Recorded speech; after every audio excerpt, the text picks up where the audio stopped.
तो हम लोग प्रीवियस वीडियो में ऑब्जेक्टिव टाइप क्वेश्चन और fill in the blanks complete कर लिए हैं। अब ये जो हमारा क्वेश्चन आंसर का ही पार्ट 2 है, जिसमें हम लोग देख रहे हैं डिस्कस एंड राइट।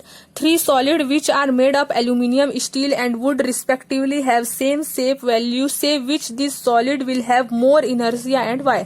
तो जिसमें मैं इनर्सिया के बारे में बताई हूँ उसमें इस क्वेश्चन को मैं करा चुकी हूँ। ठीक है, तो मैं इस वीडियो में जितना भी इस चैप्टर से रिलेटेड मैं आप लोगों को पढ़ाई हूँ, chapter 5 force and law of motion, तो उसको मैं डिस्क्रिप्शन में लिंक डाल दूंगी। तो आप लोगों को उसको ओपन करोगे तो आप लोगों के इन सारे क्वेश्चन का आंसर उसमें मिल जाएगा। ठीक है, तो इसका मैं करा चुकी हूँ, तो मैं डिस्क्रिप्शन में लिंक डाल दूंगी, तो आप लोग देख लेना। अब देख लेते हैं क्वेश्चन नंबर 2।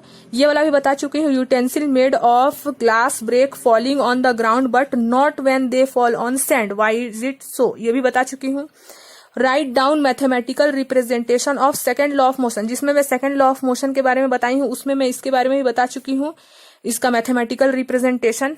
ठीक है, F equal to ma, force equal to mass into acceleration, जिसमें हम लोग पढ़े हैं उसमें बता चुकी हूँ। तो मैं डिस्क्रिप्शन में जो भी पढ़ा चुकी हूँ वो डाल दूंगी, तो आप लोग चेक कर लेना। ठीक है, तो क्वेश्चन नंबर 4 देख लेते हैं। Why does a person get backward pushing on using a gun. इसके बारे में भी बताई हूं मैं, लेकिन लिखा हुआ नहीं है, इसलिए मैं लिख के आज आप लोगों को दिखा दे रही हूं, तो आप लोग इसको लिख सकते हो। ठीक है, why does a person get backward push on using a gun. जब पर्सन जो है वो गन यूज करता है, तो गन से जब बुलेट फायर होता है तो जो गन है वो पीछे क्यों आता है, ये पूछ रहा है। ठीक है, बैकवर्ड पुश क्यों होता है।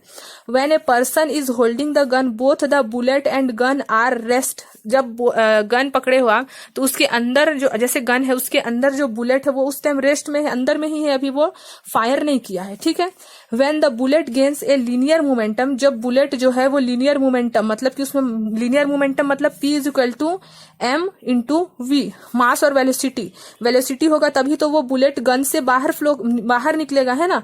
तो मोमेंटम फॉरवर्ड डायरेक्शन, जब वो आगे बढ़ता है तो जब वो आगे निकलता है तो उसका फोर्स पीछे बैकवर्ड डायरेक्शन में लगता है। ठीक है, तो लॉ ऑफ कंजर्वेशन यही बोलता है कि जब भी कुछ फोर्स लगेगा तो पीछे भी कुछ फोर्स उसको लगाना पड़ेगा, है ना। बैलेंस फोर्स उसमें नहीं होना चाहिए। ठीक है, दोनों साइड अलग अलग फोर्स लगेगा। और लॉ ऑफ कंजर्वेशन हमेशा 2 डिफरेंट बॉडीज में ही काम करता है, जैसे कि 2 डिफरेंट बॉडी, एक गन हो गया और एक बुलेट हो गया। तो law of conservation of momentum, the gun recoil in the backward direction. Gun क्या हो जाएगा, जब बुलेट फॉरवर्ड डायरेक्शन में जाएगा तो गन उसका वेलोसिटी होगा, गन का बुलेट का जो डायरेक्शन होगा वो फॉरवर्ड होगा और गन का डायरेक्शन क्या होगा, बैकवर्ड, इसीलिए पुश करता है बैकवर्ड डायरेक्शन में। ठीक है, तो हम लोग क्वेश्चन नंबर 4 इसका डिटेल में मैं और एक वीडियो में बता चुकी हूँ, वही डिस्क्रिप्शन में मैं डाल दूंगी, तो देख लेना। तो अगर क्वेश्चन का आंसर आप लोगों को लिखना चाहते हो तो ये लिख सकते हो। ठीक है, क्वेश्चन नंबर 5 देख लेते हैं। Why is luggage kept on the roof of बस टाइड अप विथ रोप। ये वाला भी मैं बता चुकी हूँ फर्स्ट लॉ ऑफ मोशन में, तो डिस्क्रिप्शन में डाल दूंगी, देख लेना। Prove that the momentum of 2 bodies the same, then velocity is lighter body will be more than the velocity of heavier body. ठीक है, ये भी मैं डाल चुकी हूँ, तो देख लेना। Question number 7, according to the third law of motion, when we apply a force on body the body applies equal. According third law of motion क्या बोलता है, जो भी हम लोग फोर्स लगाते हैं एक बॉडी में तो वो अपोजिट और इक्वल रिएक्शन देता है। मतलब अगर आप लोग एक बॉडी को पुश करते हो तो दूसरा बॉडी भी आपको पुश करता है। The body applies equal and opposite force on us, third law of motion में हम लोग पढ़ चुके हैं। ठीक है, if the body is car standing a side road, एक कार है वो रोड में खड़ा है। ठीक है, probably it will not get in motion, road में वो सिर्फ जो कार है वो खड़ा है, मोशन में नहीं है वो। ठीक है, the application of force by us, a student argue, तो स्टूडेंट लोग क्या बात कर रहे हैं, both the force here are equal and opposite and hence they cancel each other. तो बोल रहा है कि जो रोड का फोर्स है, मतलब जो ग्राउंड का फोर्स है और कार का फोर्स, दोनों क्या हो जा रहा है, कैंसल हो जा रहा है। ठीक है, एक्सप्रेस योर थॉट, तो क्या आप क्या सोचते हैं इन स्टूडेंट के बारे में, क्या लोग सही बोल रहे हैं। तो हम लोग इसका आंसर लिख सकते हैं, every action has an equal and opposite reaction. ये तो हम लोग जानते हैं थर्ड लॉ ऑफ मोशन क्या बोलता है, every action has an equal and opposite reaction, but the force act on different body. जो फोर्स है वो काम करेगा डिफरेंट बॉडी में, है ना, एक ही बॉडी में काम नहीं करेगा। जैसे कार, अभी तो कार मोशन में ही नहीं है, तो ग्राउंड का काम ही नहीं है, यहाँ पास रोड का काम ही नहीं है, सिर्फ एक बॉडी है कार। तो जब कार एक ही बॉडी है तो उसमें हम लोग फोर्स नहीं लगा सकते, क्योंकि फोर्स कभी भी लगता है तो 2 बॉडी पे लगता है। ठीक है, and not on the same body पे नहीं लगता है। Thus the force don't cancel each other, जब 2 बॉडी ही नहीं है तो फोर्स कैंसल ही नहीं होगा। ठीक है, क्योंकि मैं आप लोगों को बैलेंस अनबैलेंस फोर्स में पढ़ा चुकी हूँ। दो बॉडी है, जैसे मान लो ये टावर है और आप लोग इसको पुश कर रहे हो, तो दो बॉडी है, एक नीचे ग्राउंड है और एक ऊपर में क्या है, टावर है, तो दो बॉडी है यहाँ। लेकिन कार में दो बॉडी है ही नहीं, वो तो मोशन में ही नहीं है, वो खड़ा है, अपने रेस्ट में है अभी वो कार, है ना। स्टूडेंट जो बात कर रहे हैं वो गलत है, student is wrong. The car does not move because it has high mass. Car का जो मास है, वेट है, वो बहुत ज्यादा है, ठीक है। तो इनर्सिया क्या बोलता है, जिसका मास ज्यादा होगा तो वहां इनर्सिया, अगर मास हाई है तो इनर्सिया लो हो जाएगा, रेजिस्टेंस पावर इसका क्या हो जाएगा, कम हो जाएगा।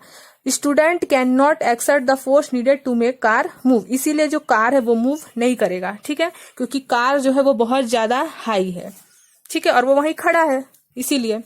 अब क्वेश्चन नंबर 8 देख लेते हैं। The velocity of a body of mass 50 kg, velocity बता दिया है 50 kg है, moving at a uniform acceleration और बिकॉज 7 मीटर्स पर सेकेंड फ्रॉम, देखो एक्सिलरेशन जो है वो कितना हो रहा है, 7 मीटर पर सेकेंड फ्रॉम 4 मीटर पर सेकेंड इन 6 सेकेंड, ठीक है। टाइम भी बता दिया है और एक्सिलरेशन भी बता दिया है और मास बता दिया है।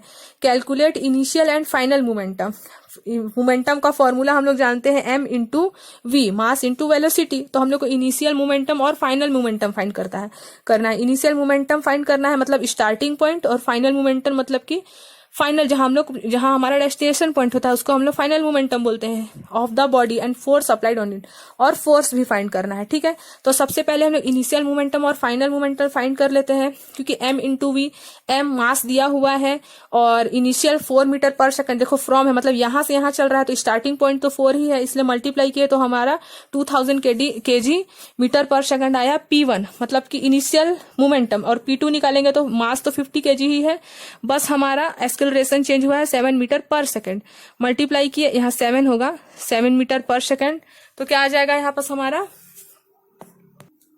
7 मीटर पर सेकंड, ठीक है। मल्टीप्लाई करेंगे तो इतना हमारा इनिशियल मोमेंटम और फाइनल मोमेंटम दोनों मिल गया।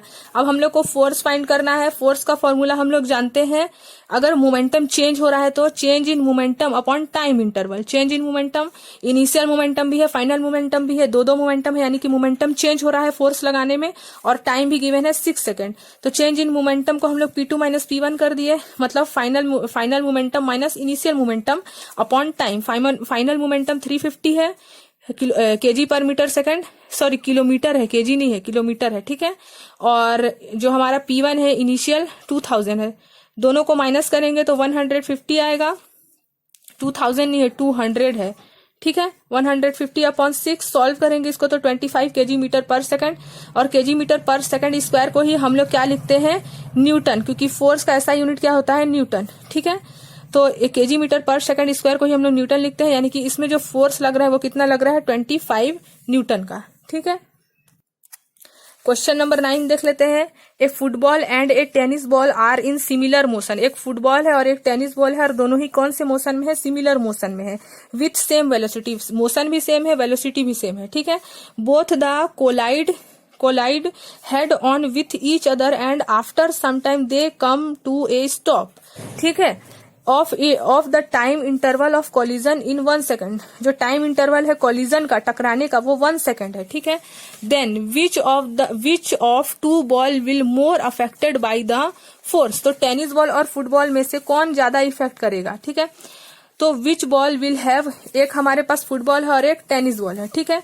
तो after collision which ball have more effect the force, तो आफ्टर कोलिजन मतलब कि जब वो टकराया नहीं है, सॉरी आफ्टर कोलिजन मतलब वो जब टकरा लिया, टकराने के बाद कोलिजन, आफ्टर कोलिजन, ठीक है, बिफोर कोलिजन में नहीं जब टकराया, तो after collision both the balls in rest, जब उन लोग टकराए नहीं है तो उन लोग एक ही जगह में है, जब टकराए ही नहीं तो वो अपने ही प्लेस में है, रेस्ट में है, ठीक है। So the force applied on the ball become same, तो जब उन लोग रेस्ट में है तो उन लोगों का जो फोर्स लग रहा है तो वो तो सेम है, तो अभी हमारा जो फोर्स है वो क्या है, सेम है, कंडीशन 1 के हिसाब से। कंडीशन 2 में क्या बोला है, which ball momentum will be change the most, momentum मतलब कि P is equal to mv, mass और वेलोसिटी, ठीक है। तो किसका मोस्ट है, विच कौन ज्यादा चेंज करेगा, टेनिस बॉल की फुटबॉल, तो आफ्टर कोलिजन, कोलिजन मतलब कि टकराने के बाद, after both balls come to rest condition so momentum becomes zero. तो मोमेंटम जो क्या हो जाएगा, उन लोग जब रेस्ट में है तो मोमेंटम क्या है, अभी जीरो है। जब उन लोग मोशन में ही नहीं है तो मोमेंटम क्या हो जाएगा, जीरो हो जाएगा। बिफोर कोलिजन, कोलिजन से पहले, जब उन लोग टकराए नहीं उससे पहले, both the ball move same velocity. Collision से पहले हमारा क्वेश्चन बता चुका है कि उन लोग का जो वेलोसिटी है और जो मोशन है दोनों ही क्या है, same. Since the mass of the football, mass weight जो है फुटबॉल का ग्रेटर है किससे, टेनिस के बॉल से, है ना, greater, thus the momentum also will be greater. अगर मास ग्रेटर है फुटबॉल का तो उसका मोमेंटम भी फुटबॉल का ही ग्रेटर होगा, ठीक है। चेंज इन, तो यानी कि अगर जो बार बार चेंज होगा तो ग्रेटर वाला चेंज होगा, यानी कि फुटबॉल चेंज होगा, टेनिस बॉल चेंज नहीं होगा, ठीक है। तो यानी कि मोमेंटम किसका ज्यादा चेंज होगा, तो फुटबॉल का चेंज होगा, क्योंकि मास ग्रेटर है फुटबॉल का, इसलिए मोमेंटम भी उसी का चेंज होगा, ठीक है। तो थर्ड नंबर कंडीशन क्या बोलता है, which ball acceleration will be more. Acceleration क्या होता है, change in velocity upon time, यानी कि final velocity minus initial velocity upon time होता है। तो which ball acceleration will be more, football का एक्सिलरेशन ज्यादा है कि टेनिस बॉल का। तो as the both balls were move in same velocity, question बता चुका है कि जो दोनों बॉल है उसका वेलोसिटी क्या है, सेम है, ठीक है। Has their acceleration are same, अगर वेलोसिटी सेम है, चेंज ही नहीं हो रहा है वेलोसिटी, तो एक्सिलरेशन भी चेंज नहीं होगा, क्योंकि एक्सिलरेशन का डेफिनेशन ही है कि चेंज इन वेलोसिटी, लेकिन यहाँ बता चुका है कि वेलोसिटी जो है वो सेम है, क्वेश्चन बोला है, ठीक है। तो यहाँ जो एक्सिलरेशन है वो क्या हो जाएगा, कांस्टेंट। अगर हमारा वेलोसिटी चेंज नहीं हो रहा तो एक्सिलरेशन भी चेंज नहीं होगा, और जब चेंज नहीं हो रहा तो हम लोग उसको क्या बोलते हैं, कांस्टेंट। तो यानी कि बोल सकते हैं एक्सिलरेशन बिकम्स जीरो, ठीक है। अब हम लोग देख लेते हैं question number 10। Prove the total momentum of two object remain constant before and after collision. तो ये प्रूव द मोमेंटम कौन सा है, law of conservation of momentum. Description में मैं जितना भी बताई हूँ सबको डाल दूंगी, तो आप लोग चेक कर लेना, ठीक है। क्वेश्चन नंबर 11 देख लेते हैं। The force time graph of a body of mass 3 kg, 3 kg है उसका मास उस बॉडी का, ठीक है। इज ड्रॉन इन फिगर, ये फिगर दिख रहा है आप लोगों को। Find the momentum of body, momentum हम लोग को फाइंड करना है। The time interval of 0 to 10 second, जो टाइम इंटरवल है वो 0 से 10 सेकंड तक है, ठीक है। तो जो हम लोग देख रहे हैं जिसमें टाइम लग रहा है हमारा, वो 4 से 10 के बीच में चेंज हो रहा है, ठीक है। 4 और 10 के बीच में कांस्टेंट है, लेकिन ऊपर उठा कब है, चेंज कब होने स्टार्ट हुआ है, 4 से 10 के बीच में। तो लिख देंगे the time between 4 second and 10 second, मतलब कि 10 से 4 सेकंड के बीच, मतलब कि 6 सेकंड का इंटरवल है, ठीक है। तो हमारा 6 सेकंड का इंटरवल है। हम लोग को क्या पूछा है, मोमेंटम पूछा है, यानी कि ये कब बढ़ेगा बोल रहा है। द इम्पल्स ऑफ ऑब्जेक्ट कब होगा, इम्पल्स है ना। तो हम लोग को पता है अगर कभी भी ऐसे क्वेश्चन आएगा जब ये कांस्टेंट में रहेगा तो आप लोग क्या करोगे, फोर्स और टाइम को मल्टीप्लाई कर दोगे, ठीक है। तो फोर्स कहाँ आया है हमारा, फोर्स, ये फोर्स है और ये टाइम है। फोर्स कहाँ है, 10 है, और टाइम हम लोग कितना निकाले, 4 और 10 को माइनस करके 6 सेकंड निकाले। तो हम लोग फोर्स 10 न्यूटन दिया है ग्राफ में, और टाइम हम लोग 6 सेकंड निकाले, दोनों को मल्टीप्लाई कर दिए, यानी कि 16 न्यूटन सेकंड, ठीक है। तो हमारा क्वेश्चन नंबर 11 भी कंप्लीट हो गया। हमारा chapter 5 force and law of motion complete हो गया। अब नेक्स्ट वीडियो में हम लोग देखेंगे नेक्स्ट चैप्टर, ठीक है। तो आप लोग यहाँ तक पूरा क्वेश्चन आंसर कंप्लीट कर लीजिए, और ये वाला मैं इससे प्रीवियस पार्ट में बता चुकी हूँ, तो उसको भी देख लीजिएगा, जिसमें हम लोग पढ़े हैं चूज द करेक्ट ऑप्शन और फिल इन द ब्लैंक्स। और जो मैं आज बताई हूँ, जो जो छूटा है उसको मैं डिस्क्रिप्शन में डाल दूंगी, तो आप लोग वहां जाके इसका क्वेश्चन आंसर कॉपी में अपना लिख सकते हैं, ठीक है।